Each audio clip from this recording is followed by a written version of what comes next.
Nazzikuno bakabaka ba Buganda babeeranga n'amatambiro ag'enjawulo gye battiranga abantu be baabanga basalidde emisango. Busega ekitundu ekyo nga tekinnaba kuyitibwa kityo kyayitibwanga Mpiimeerebera. Era nga Mpiimeerebera lyali ttambiro lya Ssekabaka Mwanga II eryabeeranga mu ssaza y'e Kyaddondo okuliraana omugga Mayanja. Eyo nno battirangayo abantu Ssekabaka Mwanga II be yabanga asalidde emisango. Oluvannyuma kyafuna erinnya erya Busega anti ettambiro eryo lyabeerangamu ensega empitirivu ennyo olw'okuba zaafunanga ku nnyama y'emirambo gye baabanga battiddemu.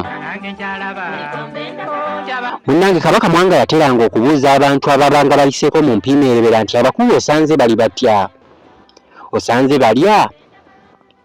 Awo nno omuntu Kabaka bwe yabanga abuuzizza ekyo yalinanga okumuddamu nti ye mukama wange abakulu osanze balya.